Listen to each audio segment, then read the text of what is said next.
Uns 40 minutinhos, né? Ou 30 ali. Até às 6h40 está na benção, 6h45. Tá bom, então vamos lá.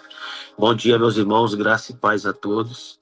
É um Bom dia. prazer, é um prazer mais uma vez estar com vocês aqui, podermos discernirmos junto acerca da palavra de Deus, compreendermos. Nós temos visto que nos últimos dias a Bíblia ela vem se cumprindo de maneira total.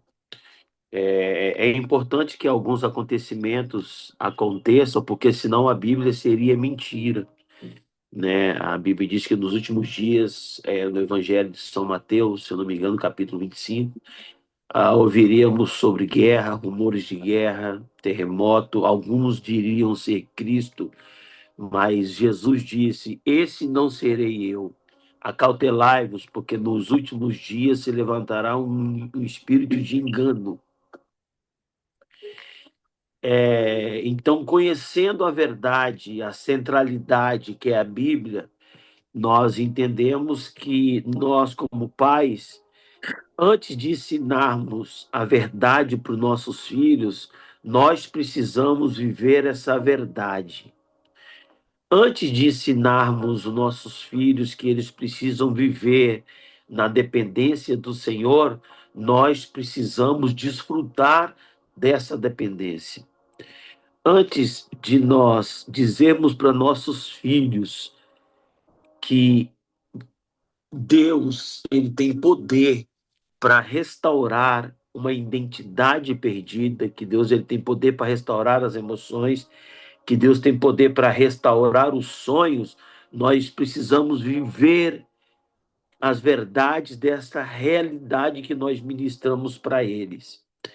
Muitas vezes, nós como pais, vamos ter que isso choca, isto é duro, isto nos leva no nosso limite emocional, espiritual, que nós muitas vezes vamos ter que rastejar para que os nossos filhos possam caminhar de cabeça erguida diante de uma sociedade que vive totalmente na contramão daquilo que nós tentamos ensinar os nossos filhos desde quando eles nasceram. Quando nossos filhos nasceram, nós fizemos aquilo que foi feito com Jesus ao 8º dia. Nós pegamos os nossos filhos e apresentamos eles na igreja e falamos: Senhor, é teu. Nós já vamos na contramão do mundo, porque os amigos de escola foram apresentados a Baal. Como? Quando os pais foram introduzindo os filhos nessa cultura idólatra e pagã onde nós vivemos.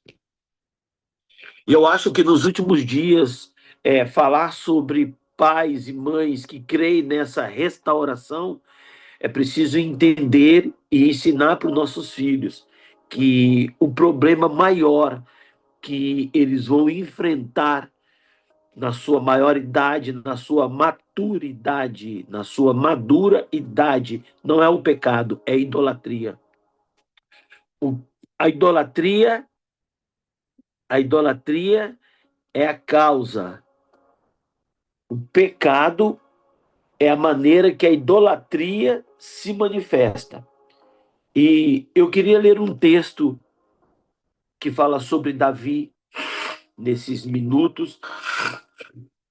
O capítulo 22 de Primeira Crônica dos Reis de Israel fala sobre transição. Davi ele faz os preparativos para edificar a casa do Senhor. Davi já era um homem de idade avançada, mas Davi ele tinha o coração ainda nas mãos do Senhor. O desejo de Davi era edificar uma casa física para Deus. Davi, como pai, ele passou muitas experiências onde ele literalmente, muitas vezes, ele se arrasta nas suas emoções para que os seus filhos pudessem caminhar de cabeça erguida. A Bíblia diz no Salmo 51 que Davi ele declara de maneira literal que ele descobriu que o pecado ele mudou a biologia do homem. O homem nasceu, Deus, quando ele sopra dentro do homem o fôlego de vida, ele tem o homem para si, mas o pecado, quando foi engendrado dentro do homem, ele muda a biologia do homem. Então o homem passa a nascer em pecado. Aquilo que não é aprazível ao Senhor nasce conosco. Então, uma criança, desde pequena, ela já sabe o que é errado. Então, o nosso papel é ensinar o que é bom, o que é correto. Nossos filhos, eles já nascem tendenciosos a penderem para este lado da terra. E o nosso papel como pai é ensiná-lo, não adestrá-lo, mas prepará-lo, o coração do nosso filho, dos nossos filhos, para que eles tenham essa robustez e que eles estejam preparados e resistentes e resilientes no momento onde a idolatria desse mundo pagão chegar até eles. Porque se os nossos filhos passarem as suas fases e conseguirem guardar o seu coração, é bem provável que a idolatria não tome conta do coração dos nossos filhos. E Davi, ele chega um momento que ele precisa transicionar o seu legado. Ele precisa transicionar o seu reino. Ele recebe a palavra do profeta Natã e Davi, ele recebe uma ordem, um comando do céu. Davi, o capítulo 17 de Primeira Crônica, Davi pega os projetos do templo, tudo aquilo que ele idealizou, tudo aquilo que ele desejou, né? Aqui tem pastores, tudo aquilo que nós idealizamos como pastores, e chegou o tempo, e agora nós edificamos, plantamos, sofremos, e agora nós vamos crescer. E quando chega na hora de implantar, edificar uma casa sólida, Deus fala: não vai ser você, você vai transicionar o seu legado. Você precisa colocar o seu filho. Esse é o momento onde nós, como pais, temos que ter tem uma palavra em inglês, nós precisamos ter esse time de entender que eu preciso ter a segurança no meu coração de que a base que eu dei para o meu filho vai sustentar ele todos os dias da vida dele, porque a instrução que eu dei para ele, que o mais importante não é ter os melhores cargos de uma empresa, o mais importante é que o Senhor, Deus, possa estar como centro do coração de nossos filhos. Não há outra maneira de agradarmos o Senhor. A única maneira de agradarmos a Deus é que o nosso coração e o coração dos nossos filhos estejam nas mãos do Senhor. Capítulo 22 de 1 Crônicas. Vamos lá, vamos correr aqui. E disse Davi: esta será a casa do Senhor Deus, e esse será o altar do holocausto, esse será o altar do holocausto para Israel. E deu ordem a Davi que se ajuntassem os estranhos que estavam na terra de Israel.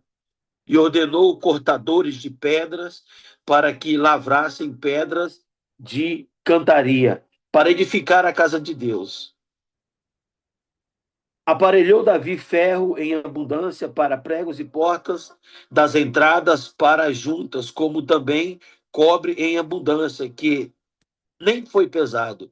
A madeira de cedro, sem conta, porque os sidônios e tiros traziam a Davi madeira de cedro em abundância. Porque Davi dizia: Salomão, meu filho, ainda é moço e terno, e a casa que há de edificar para o Senhor se há de fazer magnífica em excelência para nome e glória em todas as terras. Eu, pois, agora te preparei.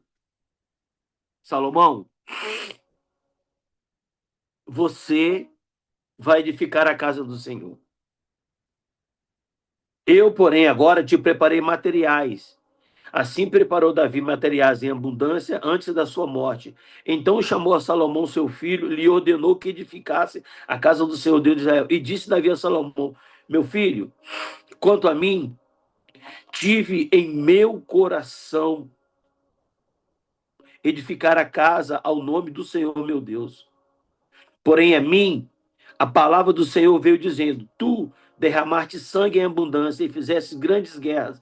Não edificarás a casa no meu nome. Porquanto muito sangue tens derramado na terra perante a minha face. Eis que o filho que te nascer será um homem de repouso, porque repouso lhe hei de dar de todos os seus inimigos em redor.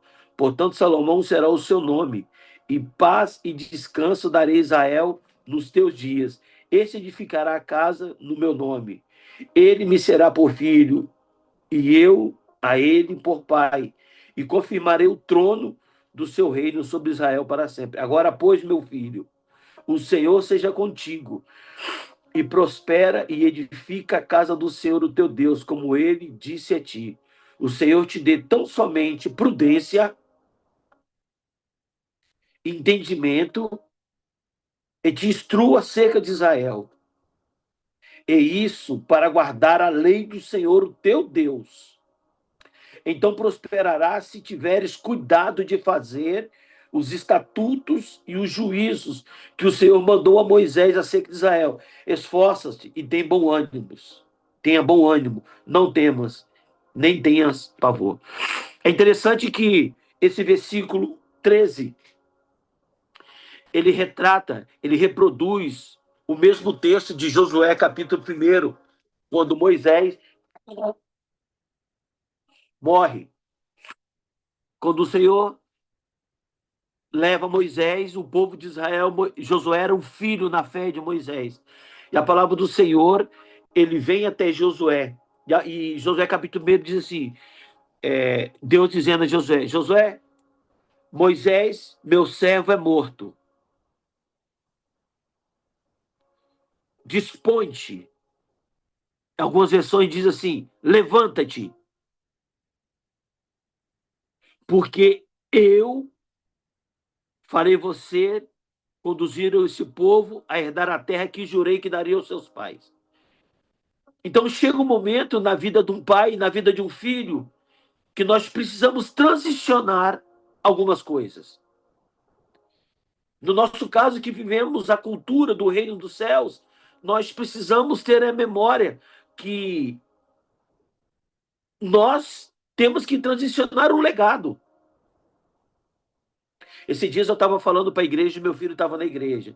Falei, irmão, já fazem muitos anos que eu sigo o Senhor com muita força, com muito afinco. Sabe, desde o primeiro dia, Deus tocou no meu coração muito forte. Eu não entendo porque algumas pessoas sentam no banco da igreja, ouvem mensagens o ano todo, não conseguem transicionar a sua mente, não conseguem posicionar os seus filhos. Eu falei, talvez é porque nós estamos acostumados, chegamos, ouvimos falar sobre Deus no banco de uma igreja, isso nos acomodou e nos condicionou a não entendermos que, a partir desse momento, como membro de igreja, eu tenho a mesma obrigação que um pastor transicionar um legado espiritual. Aí eu falei com a igreja, deve ser porque eu aceitei Jesus atrás de um trio elétrico na Bahia. E Deus falou comigo. Então, irmãos, quando nós falamos de legado, nós precisamos ensinar os nossos filhos a terem experiências com Deus. Nós precisamos ensinar aos nossos filhos que viver a cultura do reino dos céus requer um sacrifício, que viver a vida eterna, para que eu possa viver a vida eterna, Paulo, em Filipenses capítulo 3, ele fala, esqueço tudo que ficou para trás e olho para o alvo, com o prêmio da soberana vocação, eu olho para a vida eterna. Paulo estava dizendo assim, olha, eu decidi abrir mão de uma glória inferior para viver uma glória superior, que é a eternidade.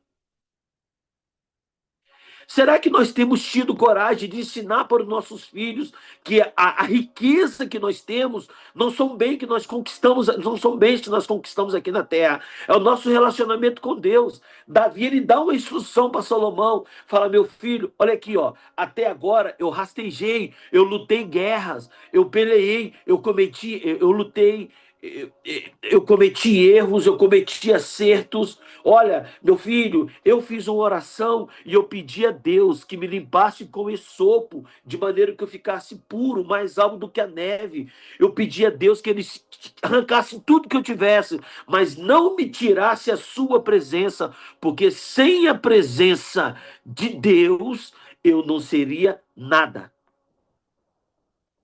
Será que nós temos coragem de falar para os nossos filhos: meu filho, a cultura do reino dos céus, ela é diferente. Então, quando ele cita o versículo, quando o autor cita o versículo 13, ele cita o mesmo que está em Josué, porque Deus fala assim: Josué, levanta-te. Então, para que eu possa fazer parte de uma transição, a primeira coisa que eu tenho que fazer é ter um tipo de comportamento correto. Eu preciso mudar de posição. Eu preciso mudar de atitude. Existem dois lados. Existem pais que criam filhos que eu chamo de pequenos Budas, e existem filhos que já entenderam que a debilidade do pai é que o filho saiba que o filho é dependente do pai. Domingo, eu fui no ouvido do meu filho e falei assim: Pedro, você tá lembrado? Nós batizamos uma espanhola domingo. Aí eu fui no ouvido dele e falei: meu filho, está lembrado que eu falei com você quando você se batizou? Ele falou: pai, o quê? Deixa eu lembrar, deixa eu reforçar. Eu falei para você, eu fui no seu ouvido quando desci você nas águas e levantei você. Eu fui no seu ouvido e falei assim: meu filho, a partir de agora a oração do seu pai já não te salva mais. Você é responsável pela sua salvação. Pedro, eu falei com eles, irmãos, depois do batismo. Eu esperei para batizar o meu filho com 13 anos. Eu fiz o bar mitzvah de ter 12 para 13. Eu falei: meu filho, a partir de agora, Deus está depositando sobre você o peso da responsabilidade. Qual a responsabilidade, pai? De cultivar o Espírito Santo. A graça é de graça, mas existe uma responsabilidade sobre a nossa vida. E essa responsabilidade, ela precisa ser transicionada como legado para os nossos filhos. Romanos capítulo 19 diz assim, que a criação, a criatura aguarda com expectativa a manifestação dos filhos de Deus. Pedro, existe uma expectativa no seu comportamento. Pedro, existe uma expectativa do mundo acerca das suas renúncias, meu filho. Meu filho, Deus fez você nascer de maneira profética em um país que não era o país do seu pai, porque existe um propósito, mas não se aparte da sua boca o livro desta lei. Nela medite de dia e de noite, para que os seus caminhos prosperem. Só assim você será bem-sucedido. E Davi fala o mesmo para Salomão. Meu filho, eu lutei muitas guerras. Meu filho, eu posso te dizer que eu arrastei para que você chegasse onde eu cheguei. Eu queria construir a casa, mas o Senhor falou: a sua mão está manchada de sangue. Eu passo para ti esse legado, eu deixo aqui as ferramentas e os materiais, mas não se esqueça, enquanto o seu coração estiver nas mãos de Deus, os seus caminhos serão bem-sucedidos. Mas o dia que o seu coração se desviar do Senhor, você vai passar pela tragédia do universo. E a tragédia do universo para nós, homens, pais e mães, não é que exista guerra no Oriente Médio, exista guerra no norte da Europa, porque exista guerra na África. A tragédia do universo é o homem saber que Deus se retirou dele e que nós caminhamos à mercê de nossas próprias vontades. Legado que nós passamos para os nossos filhos, meus irmãos, é fazer eles compreenderem que o homem consegue viver sem o Wi-Fi. O homem consegue viver sem luxo, ele só não consegue viver sem a presença de Deus. Então nós precisamos ser constantes, porque eles têm um aparelho telefônico e eles recebem mensagens contrárias àquilo que nós ensinamos, que parte daqui todo momento. Todo momento. Então nós precisamos fazer com que nossos filhos entendam que eles têm o peso da responsabilidade. A Bíblia diz que a predestinação do homem não é a vida eterna. A predestinação do homem, segundo o apóstolo Paulo nos Romanos, é que o homem foi criado para ser conforme a imagem do Filho de Deus, como a forma, ser como Jesus. Então, quando nós falamos em transição de legado, a primeira coisa que nossos filhos precisam assumir é um comportamento, um posicionamento. Nós precisamos entender que os nossos filhos, a fase de criança vai terminar. Existem momentos que nós precisamos falar como homens, como mulheres. Eu vi algo muito bonito. O aniversário da filha da Lisa, ela deu um anel. Anel simboliza compromisso. Um anel. E eu falo assim, com os jovens aqui, olha, vocês estão casados com Jesus. Vocês têm um selo, uma aliança. Uma aliança e um pacto só se quebra com o outro. Ou para bem ou para mal. Então, nossos filhos, eles precisam crescer e viver no temor do Senhor. Robustez, nossos filhos precisam olhar para nós, pais. Muitas vezes, eles precisam ver. Muitas vezes, nós nos arrastando nas nossas emoções. Ele vai olhar para você, ele não vai ver você murmurar. Ele vai ver que as coisas estão difíceis, tão complicadas, mas o pensamento que eles vão ter, olha, o meu pai e a minha mãe, eles estão se arrastando emocionalmente, financeiramente, mas eu estou convicto que eles estão arrastando, é para que eu possa permanecer e andar de cabeça erguida nesta nação. As fases da nossa vida, elas precisam ser vistas pelos nossos filhos. Nossos relacionamentos de matrimônio precisam ser vistos pelos nossos filhos. Nossas crises ministeriais, congregacionais, elas precisam ser vistas pelos nossos filhos, precisa ser acompanhado. Nossos filhos são testemunhas vivas de como nós amamos o Senhor, de como o Senhor nos prova e de como nós passamos pelo vale de Baca, onde para muitos é lugar de morte, mas para nós é lugar de refrigério, porque a Bíblia diz que os soldados, quando vinham de Sião, da guerra, indo para Sião, eles passavam pelo vale de Baca. Salmos 84, 85. O vale de Baca, em algumas versões diz, lugar de lágrima. Era um vale no deserto, a caminho de Sião, que eram duas pedras. Em cima dessas pedras tinham poças. Quando chovia, essas poças enchiam. E à medida do tempo, elas iam, a água ia escorrendo pela pedra e fazia chuvisquinho. Quando os soldados passavam pelo vale de Baca, eles passavam e eles sentiam o refrigério, porque aquelas minúsculas gotas de água vinham sobre eles e no momento de cansaço, no momento de escassez física e emocional, os soldados passavam pelo vale de Baca e eram refrigerados.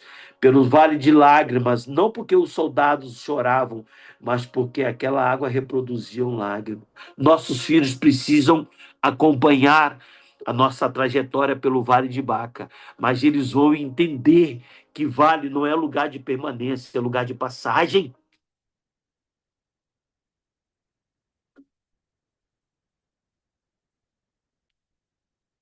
Porque eles sabem que a origem daquilo que nós ensinamos para eles é Deus. Irmãos, é uma linha muito fina.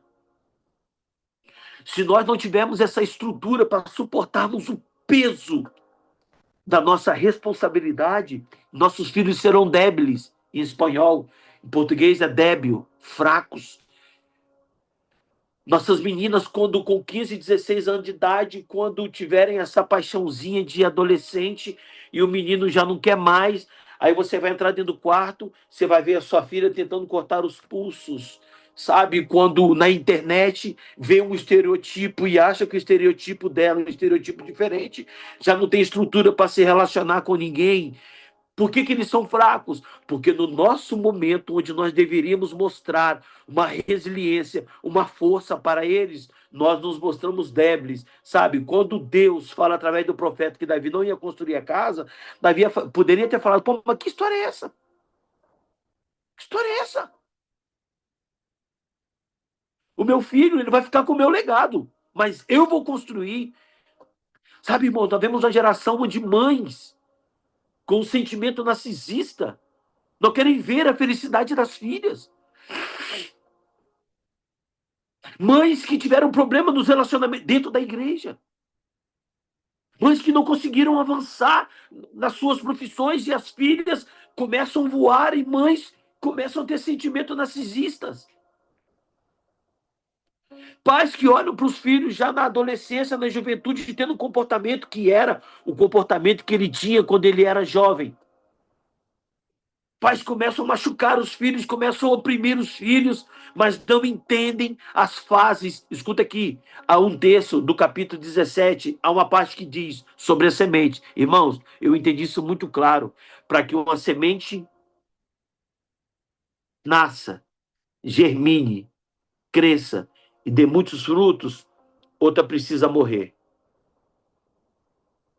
Davi teve que matar a semente do orgulho, do ego, da soberba, do sentimento de pertencer.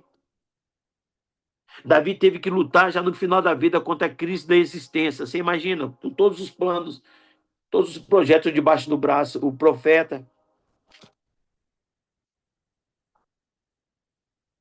O profeta vem até Davi e fala bem assim: escuta, vai não, é o seu filho. Sabe, irmão, nós temos uma geração de pais que não tem nem estrutura emocional para ver os filhos avançando, para ver o filho fluindo. Nós criamos o nosso filho e falamos assim: você tem que viver só no meio dos crentes. Cuidado, Salmos 1 diz que aquele que se assenta na roda dos escarnecedores, mas Jesus, ele se assentava com os pecadores, Jesus se assentava com as prostitutas. Sabe, nós não temos que criar filhos religiosos, nós temos que fazer que nossos filhos entendam que o Senhor nos chamou para sermos reis e sacerdotes. Um sacerdote, ele ouve, ele ministra, ele ora, ele libera o perdão e fala, vai em paz e não peque mais. O juiz, ele condena, ele ouve, ele condena e ele dita uma sentença. O que nós estamos criando? Filhos, juízes ou sacerdotes.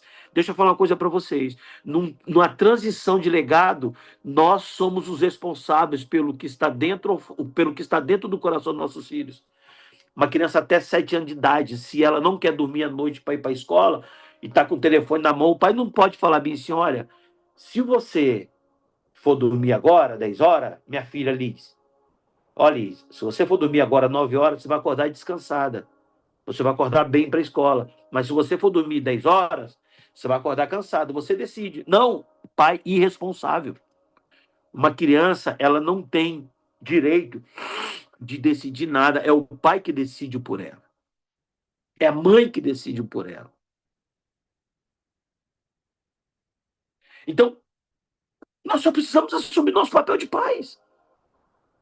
Nós só precisamos entender que os nossos filhos, eles não vão ser colocados nos melhores lugares das empresas para que eu tenha orgulho e ligue para o Brasil. Olha, meu filho trabalha na multinacional. Não! O meu orgulho é assim, meu filho, o seu pai, a sua mãe chegou até aqui, mas você vai tocar o coração de homens e mulheres importantes dessa nação, de homens e mulheres importantes de uma das 7 esferas da sociedade. Preste atenção, quando chegar a crise mundial, você tiver em uma empresa, você descobrir que o seu colega tem o mesmo posto que você, tem 2 filhos e você ainda está preparando a sua vida matrimonial. Deus vai colocar no seu coração, você vai chegar assim para o dono da empresa: olha, nós exercemos o mesmo papel dentro da empresa, mas eu sei que os meus rendimentos são melhores do que ele. Deixa eu falar uma coisa para vocês. Por favor, eu estou pedindo demissão.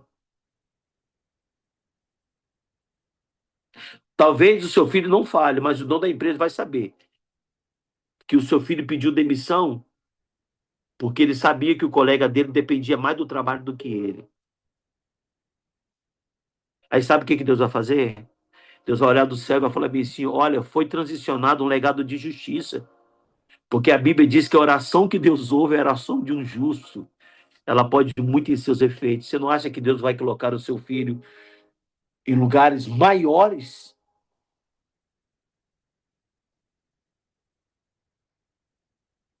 justos? Eu falo muito com Pedro. Meu filho, você precisa ser justo, cara. Deus precisa olhar para os nossos filhos e ver que existem justos aqui na terra. Irmãos, o capítulo 19 de 1 Reis, quando Elias, toda aquela crise emocional existencial, fala assim para o Deus: ah, Senhor, mataram os seus profetas, que só eu. Deus fala bem assim: Elias, olha só, não, ainda tem 7.000 que não se renderam a Baal. Sabe, irmãos, que eu descobri? Esses profetas que Deus fala eram homens e mulheres normais e correntes que tinham um comportamento diferente daqueles homens e mulheres que se dobraram aos postes ídolos para agradar a Jezabel. São jovens homens e mulheres que decidiram não se contaminar com uma comida consagrada aos cananeus. Homens e mulheres que decidiram não celebrar a dança da chuva ao pseudo deus da chuva que era Baal. Será que nossos filhos estão preparados? Será que nossos filhos estão preparados para viverem a crise? Será que nossos filhos já compreenderam que o problema agora não vai ser manifestação do anticristo? É o espírito de mentira, é o espírito de engano. Será que nossos filhos estão fundamentados na verdade centralizadora da nossa vida, aquilo que nos baliza, que é a Bíblia? Será que nós estamos preparados para as pessoas olharem nossos filhos e falar: olha, aquele ali é filho do Johnny, é a filha da Cris, ali, ó.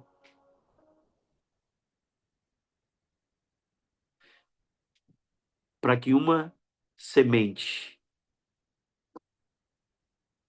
germine, cresça e dê muitos frutos, uma precisa morrer. Mas todas as duas são lançadas na terra. Nossos filhos, eles chegará um tempo onde nós transicionaremos um legado para eles. E lá na frente, no capítulo 7 ou 8 de Segunda Crônica, quando Salomão faz a dedicação do templo, eu quero terminar, o Senhor, ele faz aquela oração tão bonita e Deus aparece para Salomão. No capítulo 7 de Segunda Crônicas, no capítulo, versículo 15, Deus responde a Salomão, já rei. Versículo que Deus fala bem assim: agora estarão abertos os meus olhos e atentos os meus ouvidos à oração deste lugar.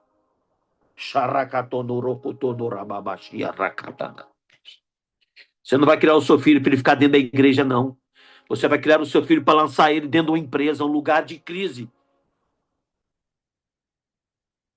Lugar onde homens traem esposas, esposas traem maridos, onde um quer tomar o lugar do outro.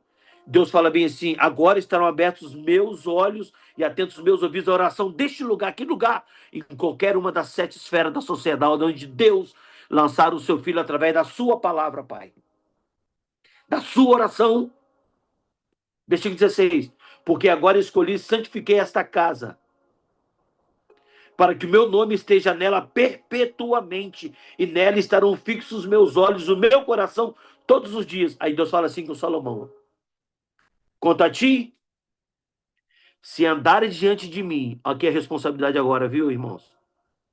se andares diante de mim, como andou Davi, teu pai, e fizeres conforme tudo que te ordenei, e guardares os meus estatutos, os meus juízos, também confirmarei o trono do teu reino, conforme concertos que fiz com Davi, teu pai, dizendo: não te faltará varão que domine sobre Israel. Porém, se vós vos desviardes e deixardes os meus estatutos e os meus mandamentos, que vos tenho proposto, e fordes e servides a outros deuses, e vos prostrares a eles, então arrancarei da minha terra que lhe dei, e lançarei da minha presença esta casa, e congregarei ao meu, que congreguei ao meu nome. Salomão, você já está no lugar de destaque. Mas presta atenção. O dia que você desviar o seu coração e permitir que a prostituição entre no seu coração, eu te arrancarei de meu trono. Sabe por quê, Salomão?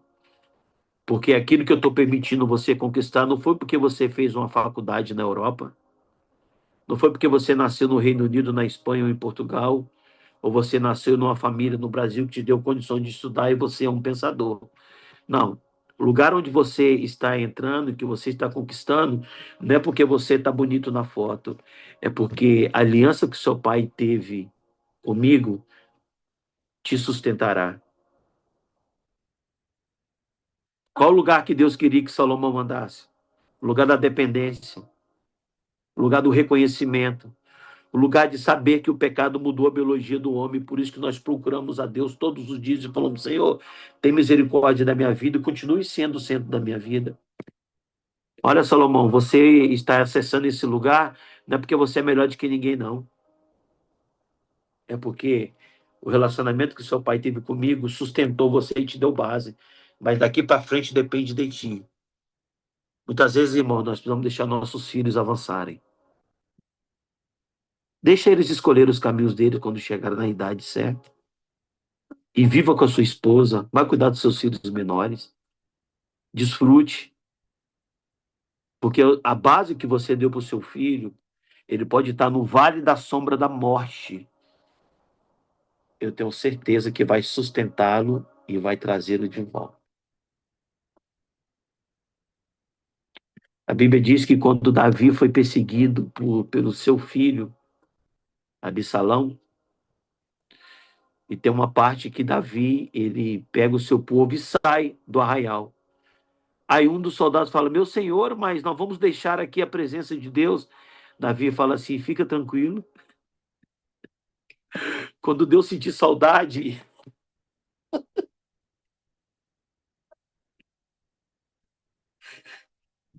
ele vai me trazer de volta. Irmão, você imagina Deus sentindo saudade do seu filho? Saudade, preparando todos os modos operandi. Mas existem assuntos que é entre Deus e nossos filhos, nós somos intrometidos. Preste atenção, determine o tempo da transição, fale com Deus, prepare um ambiente, prepare um momento, chama o seu filho, leia um texto bíblico, fala: meu filho, daqui para frente, você precisa ter um comportamento de homem, de mulher, você precisa transicionar a sua mente, porque você carrega dentro de você, no seu comportamento, o peso da responsabilidade de cultivar a presença de Deus todos os dias da sua vida, para que a presença de Deus seja perpétua sobre você, sobre o seu filho e sobre os seus netos. Sabe, irmãos, em um ato muito louco, eu quero te dar um conselho. Chama sua esposa, entregue para Deus pelo menos a sua terceira geração. Comprometa pelo menos a sua terceira geração com Deus e deixa que Deus possa usar os próximos modos operantes. Deus abençoe a vida de vocês, que nós estejamos atentos a esse time de transicionarmos esse legado geracional, que a intimidade, o temor, a obediência e a submissão ao único que é digno de toda honra, de toda glória. Como administradores, vai chegar o momento que nós teremos em vida que devolver para o Senhor aquilo que é dele. Falar assim, eu combati o bom combate. Agora o Senhor guia o meu filho ou a minha filha da maneira que te apraz. Deus abençoe a vida de vocês. Em nome do Senhor Jesus. Pastora Cris.